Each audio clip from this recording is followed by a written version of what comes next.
So I'm going to give you the top 10 most essential tips for Black Ops 6. These tips are going to range from movement to HUD changes and everything in between. But number one, we're going to start off with movement. You're going to go to settings. You can either go to keyboard and mouse or controller. In my case, I'm going to go keyboard and mouse. We're going to go over to movement, and then we're going to go down to crouch assist. With crouch assist, if you go into an opening that you have to crouch and crawl through, if you sprint towards that opening, it'll automatically crouch and slide through. This is very similar to the manual assist. As you can see, if you turn the manual assist on, once you sprint towards all obstacles, it'll automatically allow you to manual. So when I'm running towards something, I don't have to press any buttons to climb on top of it. No matter if it's something pretty high or if it's something small, it'll always do it automatically. If you had this set to low, it would only do it for things like this, instead of a box like this. As you can see, I gotta press the space bar to actually climb up on this platform. So you can go with whatever your personal preference is. In my opinion, I like it on automatic on everything. This next tip is mainly for people that play on keyboard and mouse. Now this is all personal preference, but my DPI is set to about 800. So starting out on Black Ops 6, I had to tweak my sensitivity just a little bit because it felt just a little too quick. So you can go to settings, keyboard and mouse, go over to mouse, and then you'll see your mouse sensitivity. In my opinion, I wouldn't really change this. You want to have a pretty decent normal mouse sensitivity. This is just when you're aiming like this, but the ADS is something that I like to focus on. For me, I like 95. It seems like that number is pretty balanced in my opinion.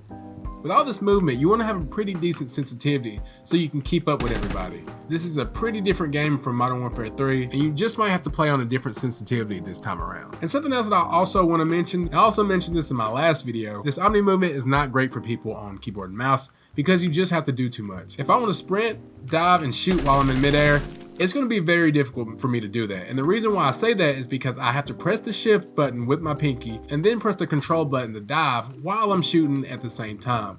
This is super difficult in my opinion. And what I like to do to make your movement 1,000 times better is you can go into your settings, go to keyboard and mouse, go to movement, and go to sprint assist. You'll see 3 different options. I like to set mine to tactical sprint assist. This will allow you to automatically go into your tactical sprint, and you can automatically start sprinting in any direction. You don't have to press the shift key at all. This is super helpful in my opinion. And since you don't have to press the shift key at all, you can actually use the shift key for something else.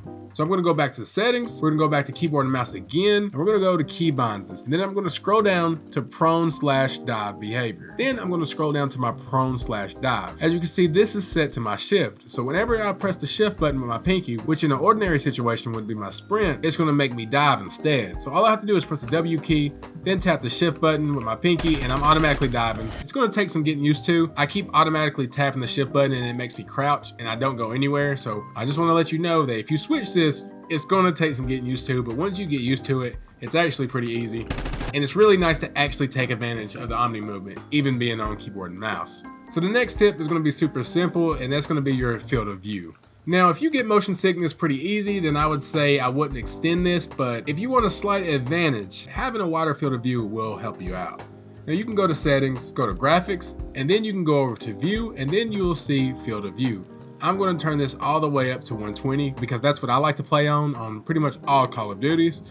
So as you can see, it's made my field of view a lot wider, which will allow me to see a lot more. But I will say this will make a lot more motion appear on your screen, and it'll also make it seem like your character's moving a little bit quicker.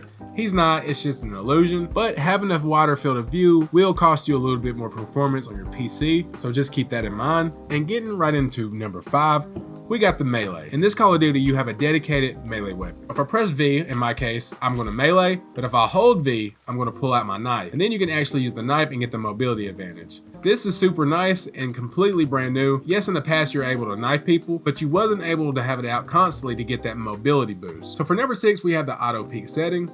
So we're gonna go back to settings, we're gonna go to keyboard and mouse, and then we're gonna make sure we're on movement, and then we're gonna scroll down until we see auto door peek. You wanna make sure this is turned on. Say you're playing search and destroy or something, you don't wanna move quick, you're crouching, and you wanna peek in the door, you can just move forward and it'll automatically peek. And as of right now, this really isn't helpful, but when search and destroy and other modes come out where you wanna move slow and slowly see what's around the corner, maybe in a hardcore match, this is going to be super helpful for that situation. So for the 7th tip, we're going to go back to settings. We're on the movement tab, and then we're going to go down to automatic airborne mantle. If you have this on, you automatically mantle when you're in an airborne movement towards a nearby obstacle. And if you have the partial setting on, it'll make you automatically mantle only if you could prevent a fall. I like to make sure this is on, so when I'm mantling through the air, it'll automatically latch onto a ledge and I can keep moving. For the next tip, it's something completely brand new to the Call of Duty series. We're gonna go to settings again, but this time we're gonna go to interface, then we're gonna go over to gameplay HUD. So once you're here, you can click on HUD presets, and then you'll have a list of options to choose from. So standard is the standard Call of Duty HUD setup.